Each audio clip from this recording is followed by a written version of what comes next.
Welcome to the Leadership Espresso, the podcast for leaders who lead clearly in chaos and complexity. Today's guest is Ulrich Lausecker, Executive Vice President and member of the board of the Plansee Group.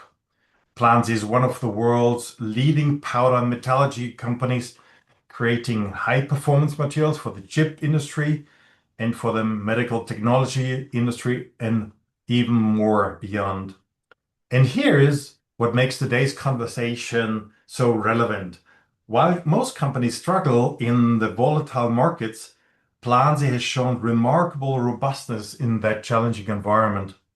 So today we explore one question: how do you lead when complexity is not the exception, but the operating reality? Uli, welcome to the Leadership Espresso.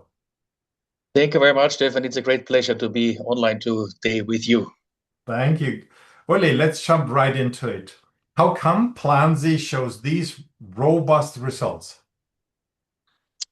Well, that's certainly a very good and very contentful question, I would say. The Plansee Group has a long-lasting history. We are an organization that is about 105 years old now, founded here in the mountains of the wonderful Tyrol, very close to Füssen. And over time, the organization developed to a true global company, a true global organization.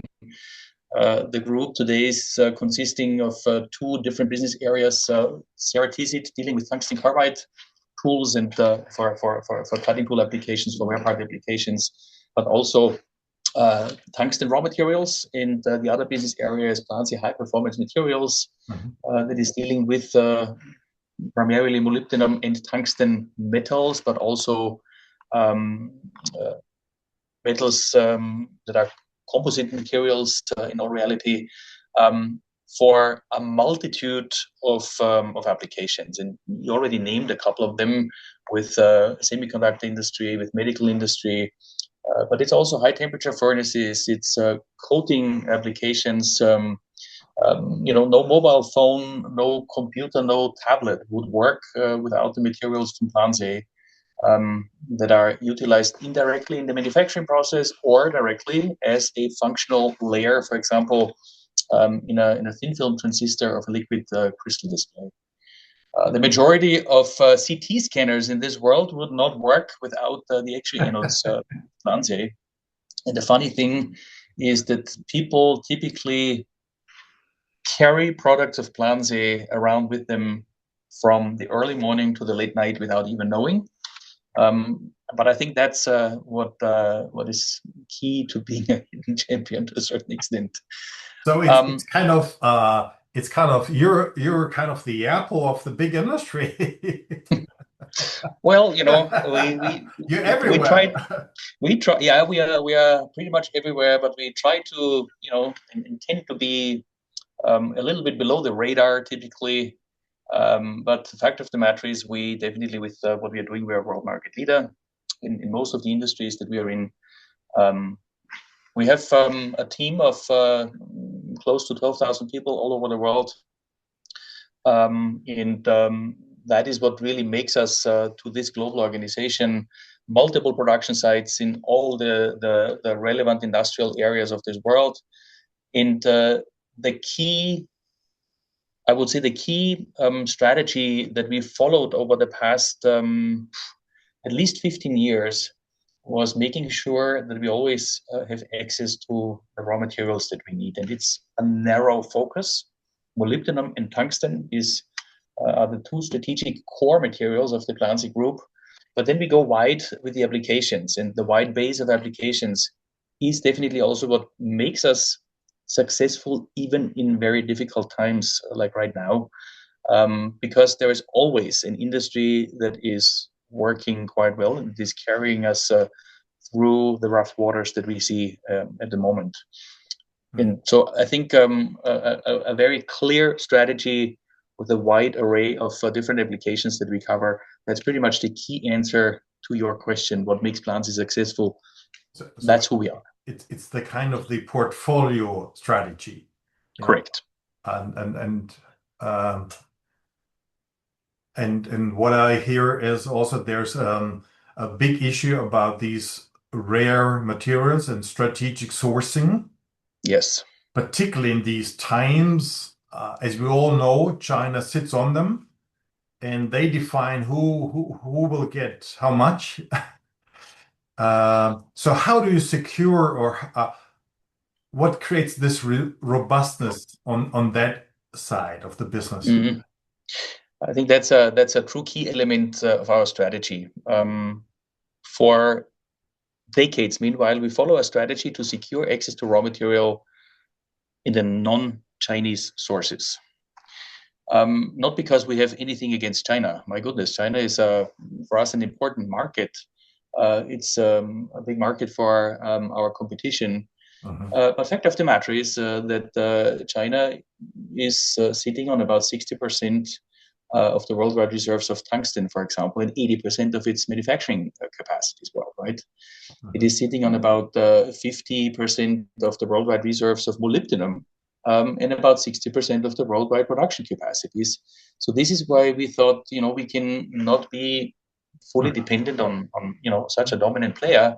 We want to be independent, and that's why we were on a kind of shopping tour over the years, acquiring companies that are processing those materials, concentrates that are starting actually at the edge of the mine. We are not a mining company. We don't own really mines, but we want to be at the very edge of the mine and start with tungsten molybdenum concentrates and process them.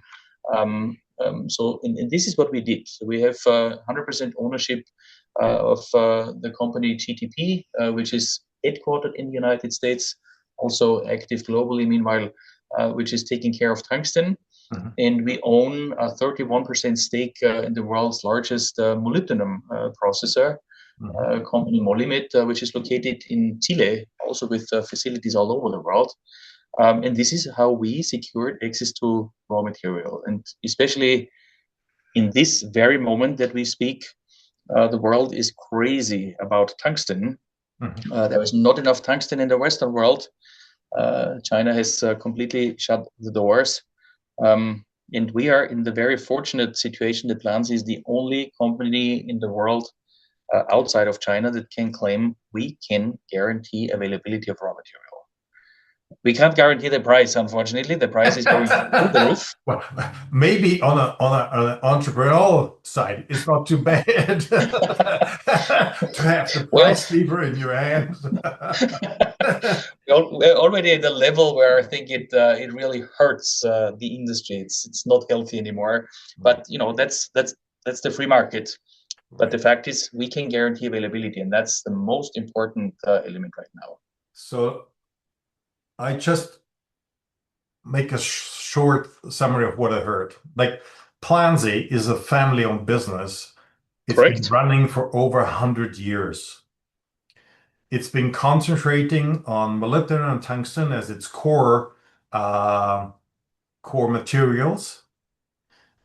But then you're kind of putting up an array of business units of applications in any industry to secure and balance the growth of the company and secure profitable growth. So that's one. Then what I also understand is like coming from that family-owned business run by the family and the leadership team that's close to the family. It looks like you have taken long-term views for investment. You probably have seen the situation we are facing right now about rare materials much earlier than the rest and have taken action in, to be secure about it. So that is the industry framework. That's the entrepreneurship that shines through. Now, how does that link to your leadership journey? Because you've been in the company for 30 years. You started, I think, in sales, Correct. more or less, and then you head up the Plansee Group. Now, if you go to your leadership journey, I'm sure you've changed roles over the time and you have seen situations where you potentially had to change your leadership. So maybe you can describe how you started out and what were those pivotal points that needed change and what changed. Before I come to my leadership journey, Stefan, I would like to take one step back because you addressed a very important element that is also of the biggest influence that you could imagine on the way how my leadership style developed. It's this private ownership of the Plansee Group. From day one, we are in the ownership of one family. Right now, the third generation is on the head of our supervisory board. So the chairman is third generation. The fourth generation is coming to the supervisory board steadily. We are still in this private ownership, which allows us to really think long-term and strategically. And strategic thinking was something that our owners family always showed with very long-term strategic decisions to our benefit, especially in difficult times right now. And this certainly created, and is still creating, a kind of leadership culture in our organization that I grew up in at the end of the day. And yes, you're totally right. There were different stages in my career so far and different requirements. Nevertheless, I think that the most important leadership experience probably that I had was even before I started my career at Plansee, because back in those days, I was not yet 100% sure where my life would lead me. And I did quite interesting education. Is not exactly a mountaineering guide, would probably call it a hiking guide, but still as a guide, as an official guide. And this was a nationwide exam here in Austria. I was 18 years old, and the guy in charge of this education program, he immediately told me, I'm totally happy that you're here, but typically with 18 years, people are not really mature enough to take any leadership role. Enjoy the time, but you're not gonna make it. Okay. Wow, how motivating! All right. And motivating it was, because obviously, what did I think? I thought, come on, guy, I'll show you how that thing will work. Yes. Fortunately, it really worked out in my favor. I ended this education on the very top of the class, and at the end, this person definitely also had the character. I mean, really a great guy. He came to me and said, "I have to apologize to you. You did a fantastic job, and you definitely, exceeded any expectations that I had." And I think this was a very motivating step, and I learned a lot of absolute, basic leadership principles, and it was a wonderful base for my journey that when I entered Plansee. And yes, you're completely right. The majority of my life I spent in sales, and I started, when I graduated from university, I started as an inside sales, because I thought to myself, I would like to learn the business from the very base, and I did this for 3 years before I then entered my first leadership role in my career here at Plansee. And definitely, 30 years ago, I mostly grew up in an environment, where the boss had to say. I mean, the typical saying was, "We're a very democratic organization until I decide." And that obviously is an approach and a way of leading that it changed a lot over time. Teams wanted to get much more involved.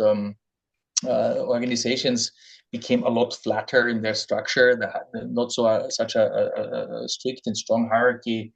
And so from that point of view, it was definitely entering a leadership role with a certain, I want to say, illusion of control, because you think as a boss you can control everything. It's a pure illusion, but that's something you have to learn over time. This is, I would like to stress the fact, you as one of the, leaders of that hidden champion, it's a powerful statement. The illusion of control. But it's the truth. Yeah, I would love to ask the same question to Oliver Zipse at BMW. Are you having illusion of control, and how does this resonate with your controlling system? Because they have more controls than ever in that company. So how did you come up to that idea? It's an illusion of control. At the very beginning of my career, I was confronted with the feedback of being a control freak. And I think that was a very hard learning on my part, because yes, I tried to know about everything, and ultimately, especially the higher you grow in an organization, the less this is possible. Micromanagement is simply not possible. It is especially not possible when you are in a strategic leadership role. I think you need to lead with completely different principles, principles of giving clear orientation and direction to your teams. And you need to make sure that this direction and orientation is very well understood. You need to make sure that your expectations are very clear and well understood. And then things will work out the way you intend them to work out anyway. And you cannot really control, but you need to make your teams understand where you want to go. Now, I would be interested how the transition from the control freak to the allowing freak happened. If there is a personal element, a time, a story around that can help understand how the transition works. I think it was a multitude of events and developments that definitely led to this realization. Number one, I consider myself a very lucky person, because I always had truly wonderful bosses in my career that definitely learned and teach me a lot, that were able to give me a lot of feedback in the way how I personally developed, but they also always give me a lot of leeway to try myself. On the other hand, I also always had wonderful teams who definitely also endured me over time. But also there, I always try to have a very close relationship in order, number one, to get an immediate and very direct feedback from them as to how things are working out. But also on the other hand, to make them really enthusiastic about what we were doing, in order to create the energy for them to run in the direction that I intended them to run. Most important element, though, was an educational program in our organization, and specifically one element of this educational program where for 4 days we were actually forced to only think about ourselves. Personal, like really personal development, making a deep dive into yourself.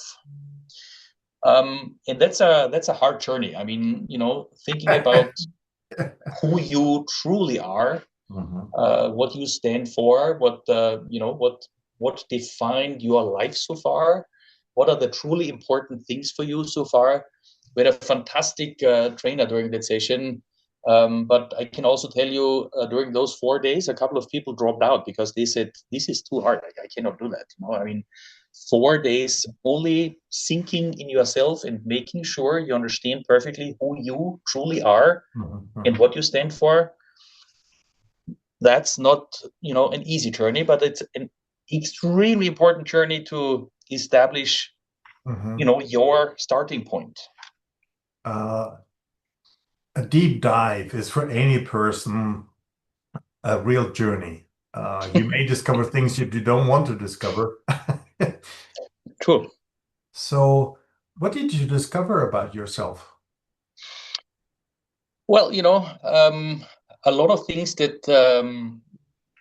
actually you were probably unconsciously not really aware, but you were carrying with you in your unconscious mind. But that influenced the way how you behave, the way how you communicate. And I think going back into yourself, going back in your life, it is important to understand where do these things come from, and make such unconscious patterns visible to yourself. And I think this is exactly what came up a lot. Thinking back as to what were the really important events in your life that created the person who you are, and clearly understanding why do you behave the way you behave. Why do you communicate in the way you communicate, and why do you think the way you think?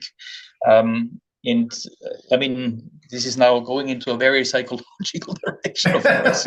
but ultimately, it is a very deep and a very emotional, a very touching experience.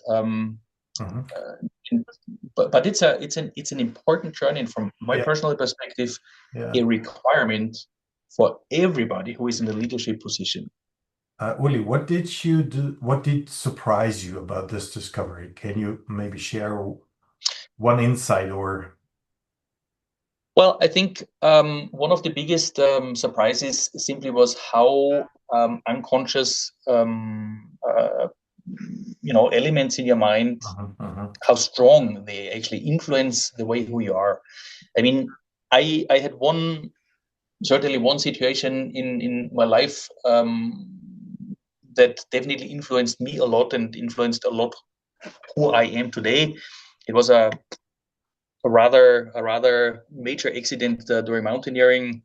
I could as well not be here today, and that happened many years ago. I was extremely lucky and fortunate to get out of that with certain injuries. I would not call them minor injuries, but with certain injuries. But I survived, and that definitely made me think a lot already about myself before this training program, because I always thought, why in the world am I still here? What's happening? What's the plan of this guy up there? There's something to it. And this definitely made me look at life in general, obviously a little bit different. I think like everybody who had such a significant experience in his life, he's all of a sudden looking at life in a different way, and then all of a sudden looking at probably at small problems a little bit different than before. Absolutely. As I speak to leaders who share a similar experience, it looks like facing death. It's like finding purpose. So, was there any element about coming up inside? This is why I'm here. I mean, now we have a deep talk, right? But leadership is about, if you don't have your own base and you know who you are, how you want to lead others. So I think it's a key element now in our discussion. Yeah, absolutely correct, Stefan. And I think that's the way how I look at life right now. I guess I survived this thing for what I'm doing right now, for being an element of the leadership team of the Plansee Group for giving, for at least attempting to give the organization orientation, to give the teams the support that they need in order ultimately to make the world a better place. And this is an element also that you could find in our company purpose, which ultimately is a statement of our founder, who already said 100 years ago, our materials allow to transmit words and pictures over long distances, bring energy in every single house, and ultimately make the world a better place. And this is what we still are there for. I mean, we are enabling a lot of, I would even say, revolutionary technologies that make life easier, that make life more enjoyable.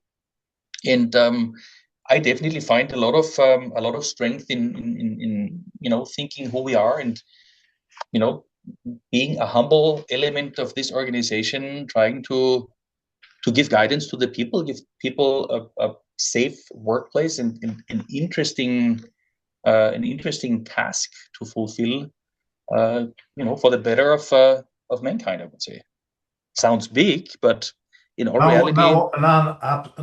It really sounds like a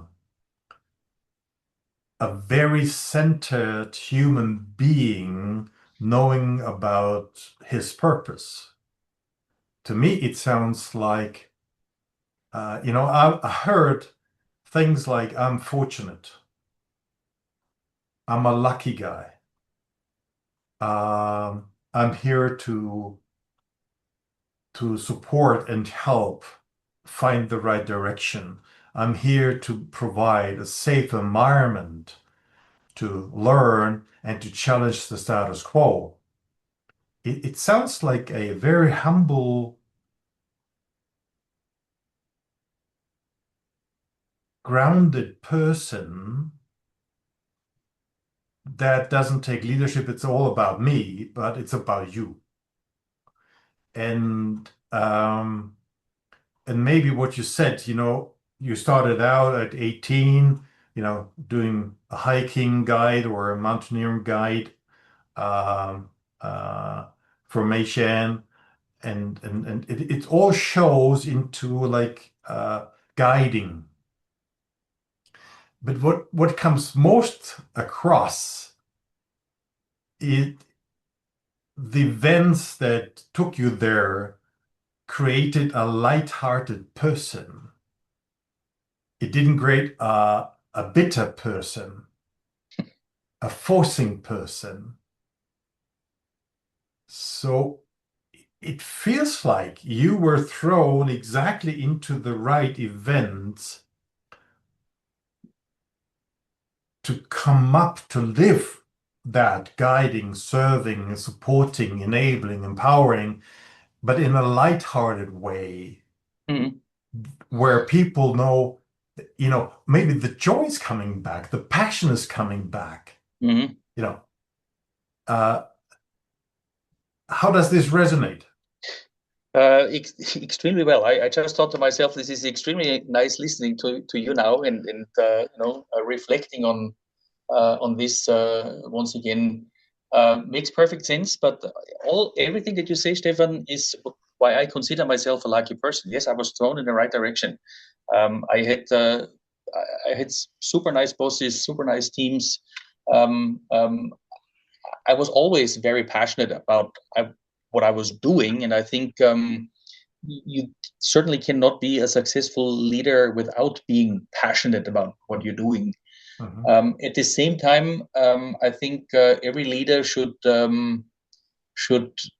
ensure that humbleness is there.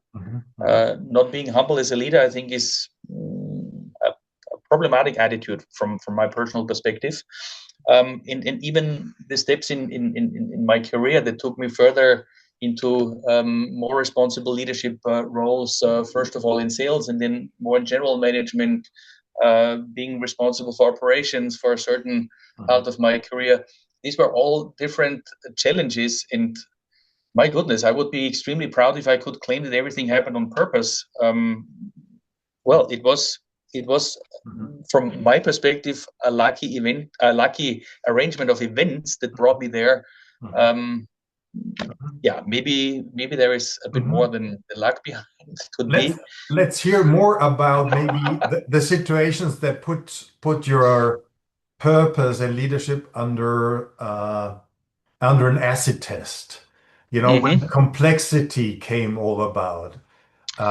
Would love to know about an event or Mm-hmm. situation where you were faced, and maybe first time you thought maybe today I'm not the lucky one, but there's a Yeah, huge challenge.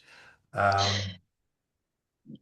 I think we can look back to probably the past 6 years or so, that definitely were extremely challenging times and that were testing leadership skills and leadership culture, corporate culture as a whole, to its absolute limits. I mean, just when I think back, when COVID started, um, I still remember very lively. I was just returning back from a trip to Japan on the last day of February 2020. And just on that day, Japan was declared a risk area. We had, funny thing is, I mean, we had crisis team meetings immediately beginning of the following week. And obviously, this week that these meetings were held in person. I mean, unbelievable if you look back from today. But back in those days, I mean, a meeting had to happen in person, right? So we were sitting together and we were starting to think about what do we need to do with people coming back from risk areas? Well, we need to quarantine them. And I got up because that is one of my principles. I said we need to lead as examples. I got up and said, guys, then I'm out of here. And everybody looked at me and said, what are you doing? I said, I just came back from Japan. I came back from a risk area. I am in quarantine as per the discussion right now. And everybody looked at me and said, but that's not valid for you. I said, come on. I mean, are we taking leadership serious here? Then let's lead with a good example. I am a leader, yes, but I am coming from a risk area, so I need to go home into quarantine and be done with it. No discussions, no questions asked. So it's definitely a situation where we were discussing, where I was thinking, my goodness, what's happening? Why do I need to endure such a challenge? But at the end of the day, having a relatively clear mind about the principles and about who you are, it is also easy to have a very good orientation in situations that are totally unprecedented. Absolutely. And we talk about these days where, video conferencing was not already established and a lot, agreed upon. So what were the guiding principles in that unprecedented situation? What The would be most important guiding? element was security and safety of our employees. How do we keep them safe?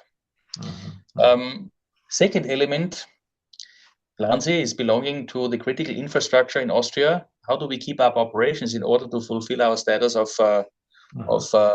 being an element of the critical infrastructure?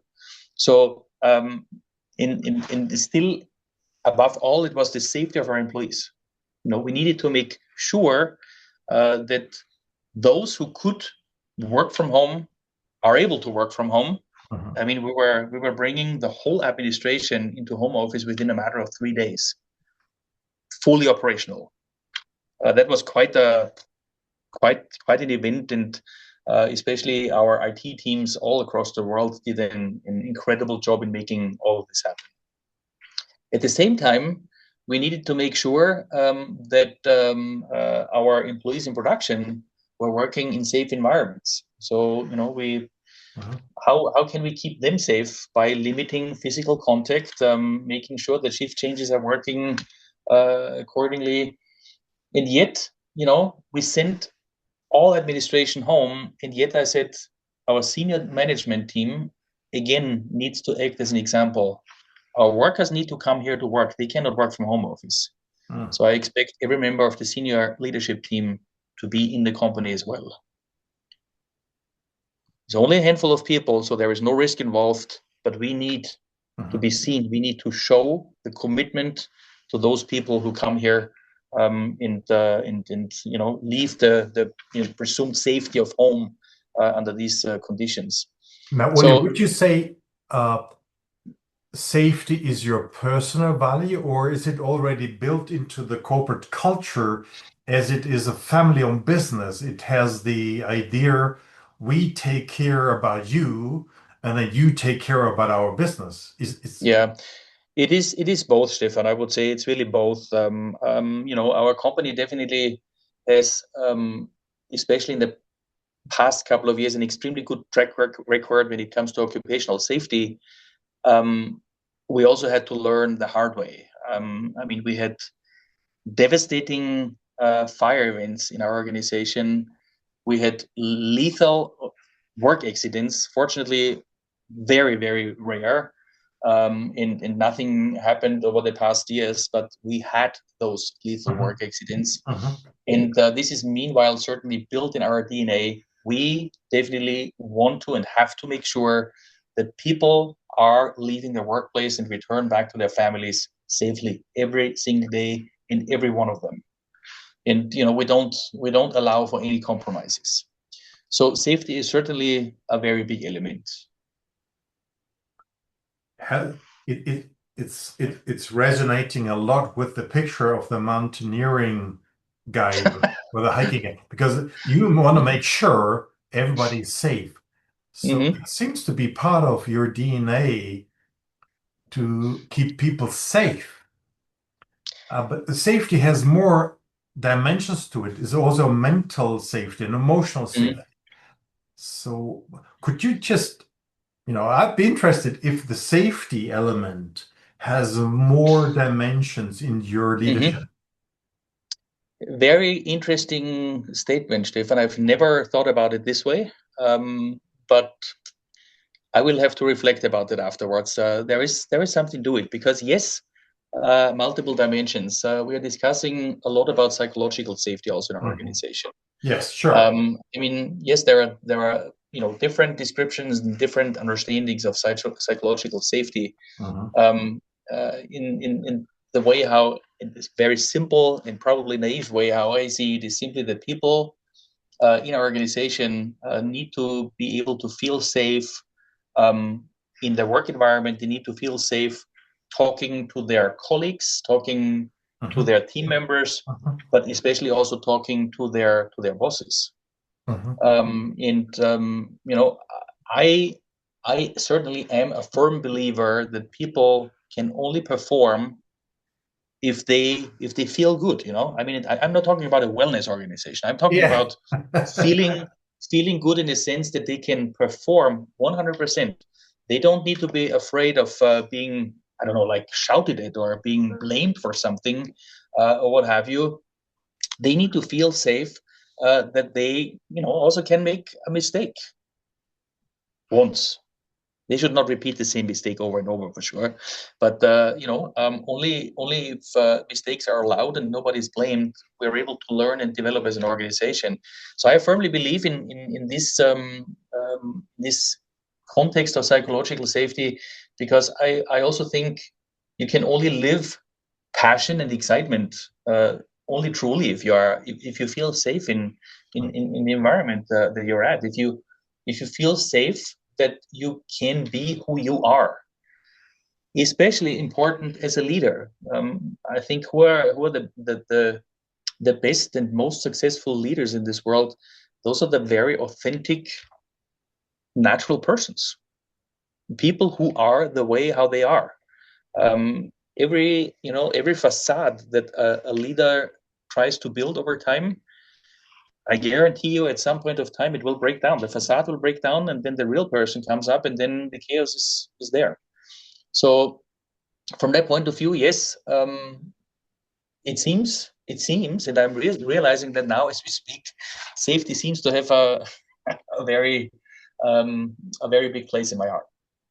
Uli, how do you deal with yourself if you make a mistake? How do I deal with myself if I make a mistake? Uh, I think first of all, I mean, it's certainly I am a person that is, you know, that is trying to achieve something, right? Together with the team. So a mistake is certainly not nice, and I'm certainly being harder to myself than I would be to anybody else. But then I also go back to the principles that we had discussed just before. If we don't allow ourselves to make a mistake, we will not be able to learn. Mistakes are the best and most effective learning experiences that we can have.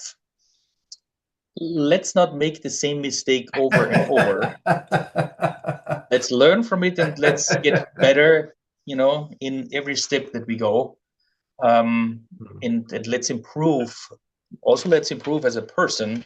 That certainly is the, I would say the way how I attempt to approach learning from mistakes. But of course, I'm hunting myself then.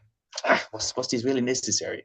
Yeah, but at the end of the day, it's a good learning experience. But, your approach will be blueprinted by your team. Leading by example.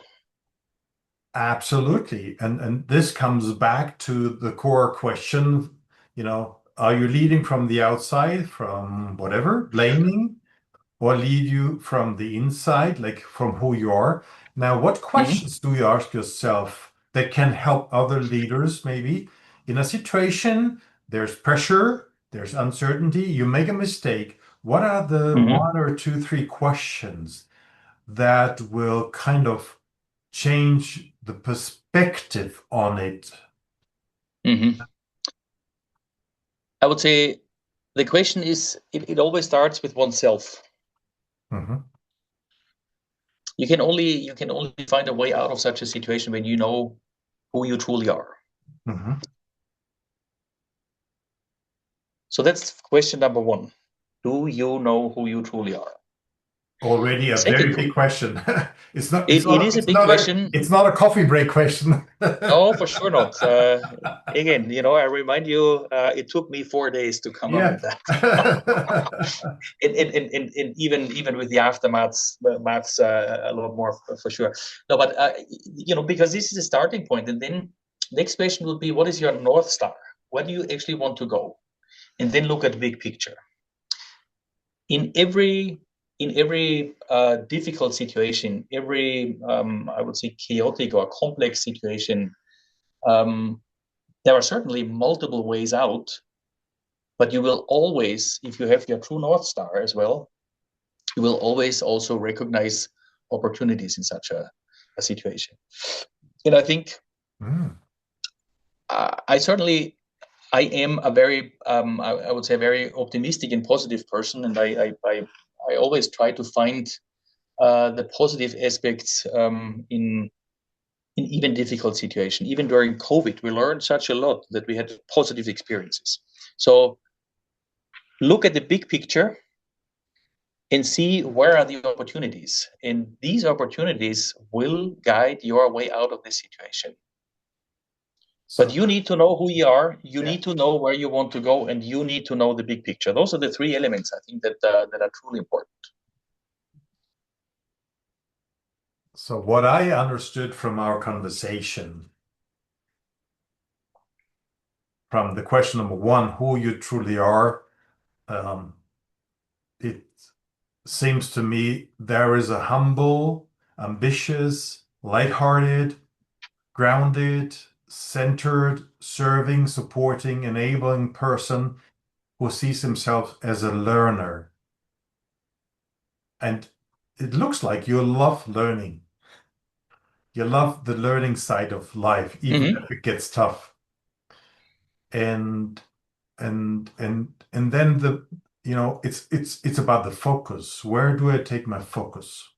Correct. If it's about learning, in my experience with leaders, even if there are stormy times, if you're about what does this teach me? What happens if I partner with the storm and don't fight against it? This is one way of, seeing opportunities. Mhm. What is your way of seeing opportunities? I think you pointed it out very well, and I think this is also the way, when reading your book, Stefan, I found myself in a lot of elements. If you are in a difficult situation, don't fight the unavoidable. Don't fight the facts, but look for the future. Look to where you want to go, and look at the opportunities that every situation has opportunities, no matter how dire a situation might look like. It may be hard at the beginning to really find those positive sides in the opportunities, but that's a matter of fact. No matter how dire a situation is, you will find the opportunities, and stop fighting the unavoidable. That is just a waste of energy. Focus the energy of where you truly want to go. Focus the energy on the direction of your true North Star. And I think, coming back to this in the leadership situation, making this true North Star very transparent to your employees, to your team members, making them understand what your expectations are. And then it's all about appreciating what they're doing, showing your commitment, and trusting your teams. Let things happen to a certain extent. You even need to sit back and watch the things unfold. There we come back to the very beginning, to the illusion of control, especially if you're in a strategic leadership role. There is no way to control every operator at the machine or every team member of a huge organization. It's not going to work. Make sure that they understand where you want to go, and then trust in the capabilities of the teams, appreciate what they're doing, and show your commitment. Willie, what is your North Star? I think I talked about this before. My true North Star is really trying to be a person that is attempting to bring a very tiny little share to improving the world. I know this sounds very difficult and hard in times like these, and I don't even dare to open the next news website right now, not knowing what kind of surprises are waiting. But as I said before, I'm a very optimistic person. I'm a true and firm believer in the positive side of people and mankind, and I definitely want to get take my responsibility and bring a little tiny share to the improvement of the world as a place where we live in. Just to kind of get the final bit of it. What is it, that improvement? On what kind of dimension? Mm-hmm. It is absolutely about the people.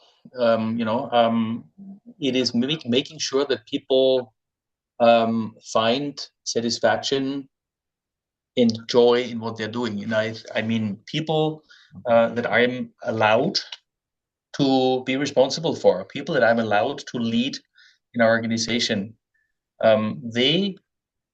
They shall leave every day and say, today was a good day.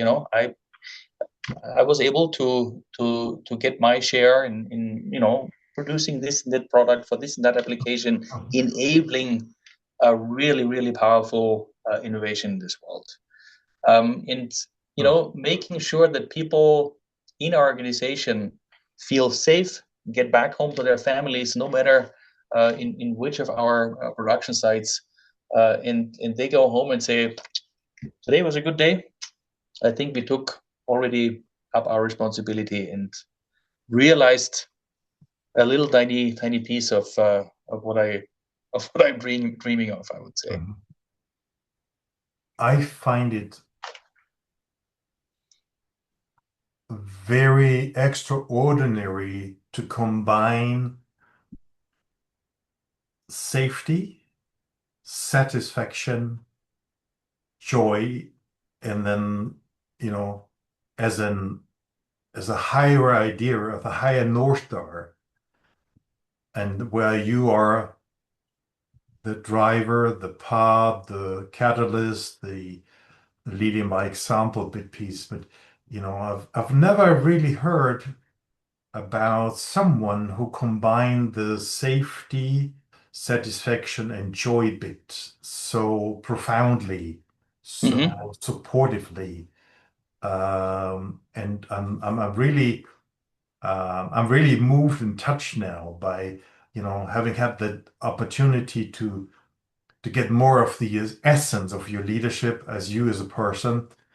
And I wanna really appreciate that and thank you for opening up so much that we as listener we can sense and feel and understand the depths of it. So truly, it was a wonderful conversation. Thank you so much. And the last bit is always, what is the kind of question you would give leaders out right now how to handle chaos and complexity? I would focus on three core questions that we touched upon. I would say, do you know who you really are? Do you know what your North Star is? And did you make your expectations transparent? These are three key questions that definitely drove me through my career. And especially the last question is a very difficult thing to achieve, to be honest, because I very often realized, sitting in my office thinking, why do people not follow, the guidance that we give them?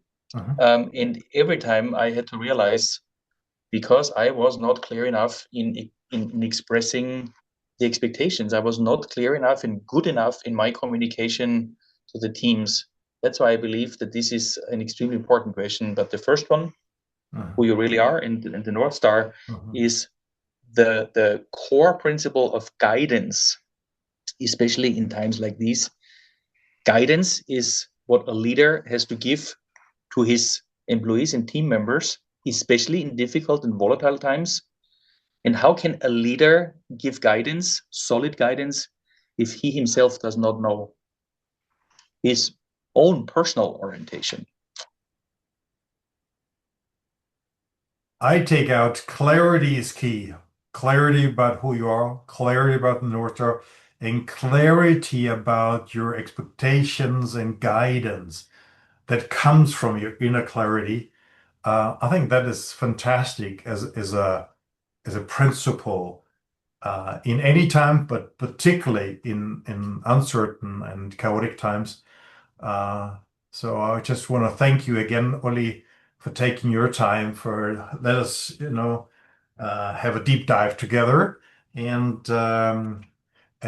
be interested uh, how our audience, our listeners may come up with some other statements or key answers or key questions. Thank you again. Appreciate it. Thank you very much for the opportunity, Stefan. And you can rest assured the curiosity is with me as well. So awesome. So all the best for the future of the company. All the best for your leadership with safety and joy and satisfaction and a little bit that it shows up in the markets. Thank you, Uli. thank you very much, Stefan. Thank you.